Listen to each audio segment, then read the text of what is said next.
Hello everyone, welcome to Movie Review UK. My name's MJ and today we are reviewing Thor Ragnarok. Thor Ragnarok is the third movie in the Thor franchise and about the 15th-ish in the Marvel Cinematic Universe. Actually, let's count. 1, 2, 3, 4, 5, 6, 7, 8, 9, 10, 11, 12, 13, 14, 15, Spider-Man 16, 17.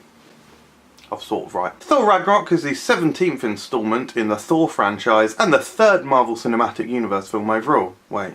Thor Ragnarok is the 17th Marvel Cinematic Universe movie, and by Jove, is it one of the best ones. We'll say that straight out of the gate. Anecdotally, my wife, usually when we get out of the cinema, I will say, "Did you like that film?" And she will say, "Yeah, it was alright." It's pretty much a guaranteed thing that will happen. A film has to try so hard and be so incredible for my wife Claire to say anything other than, "Yeah, it was alright." And when we saw this, she said, "Wow, that was one of my favourites." So it's a big deal, guys, and she loves Thor. She loves Chris Hemsworth as well. She sort of flip-flops between who her favourite is, Chris Hemsworth or Chris Evans, Thor or Captain America.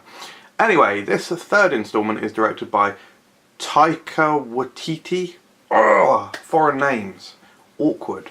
Now, I'm somewhat ignorant to this gentleman. Obviously I've heard of him, but I'm not sure I'm actually familiar with any of his work. Hunt for the Wilder People has been on my Netflix watch list for a very long time now. I hope it's still on there. I'm definitely going to watch it soon. And I've not seen What We Do in the Shadows. But what I can tell you is, he is a great filmmaker. This movie has got some really nice cinematic shots. Really well done actually. Really interesting and unique shots. In particular, there's several action shots where the action is just pulled right back, and we've got this vast sort of landscape with lots of action happening, and you can pinpoint little details and so much to look at that it will really benefit from re-watches, particularly on Blu-ray. And it's vast in scope and it looks amazing. One thing that I was slightly concerned about before going into the film is that I'd heard how funny it was, and I do love, well, I absolutely adore the Marvel Cinematic Universe, but I don't necessarily want my superhero films to be so light-hearted and so injected with humour. And whilst, yes, you could draw criticisms from, or to, Thor Ragnarok because of its use of humour, actually for me it wasn't too much.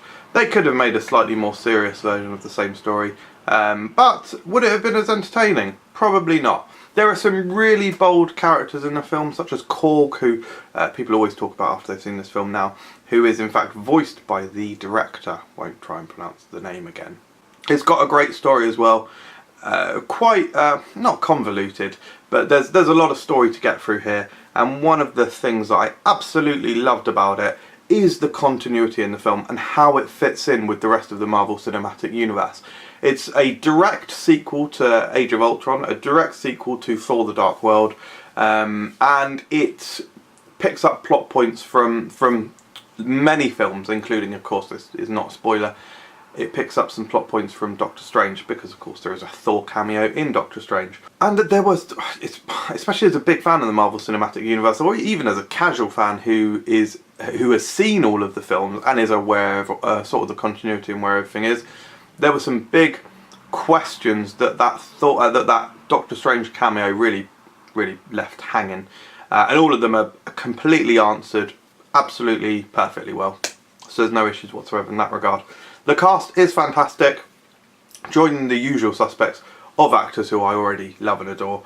You know, Anthony Hopkins is tremendous. I think he probably is, or Odin is probably the best actor or best performance in the Marvel Cinematic Universe. I think it's got a really strong show for that. You got Loki, Tom Hiddleston, absolutely incredible. You got Thor, Chris Hemsworth, absolutely incredible. You got Heimdall, Idris Elba, absolutely love him. You've also got Cate Blanchett as Hela. Think she's fantastic. Think she's tremendous. Really good villain.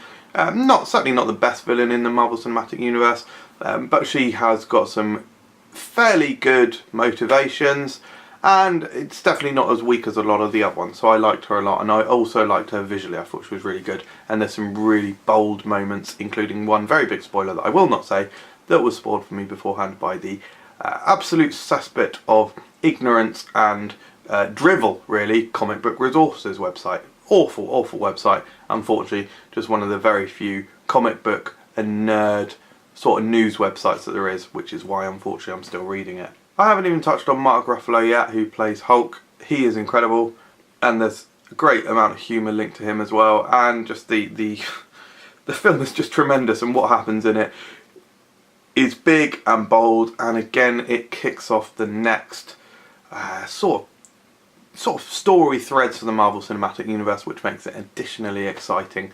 It's definitely, I definitely think it's top 5 Marvel Cinematic Universe material, which sort of only puts it in the top third or top quarter. But by this point, they're all so good. I mean, guys, I need to say that my least favourite Marvel Cinematic Universe film is sort of like an 8 out of 10. So I absolutely adore all of these movies. I would give Thor Ragnarok a 9.5 out of 10. Thanks for watching Movie Review UK. I hope you enjoyed this review, and if you haven't seen Thor Ragnarok yet, and you were hoping that this video might persuade you to do so, or at least give you some information, I hope that it has. I am waffling. Thanks for watching. Subscribe for more videos. Cheers.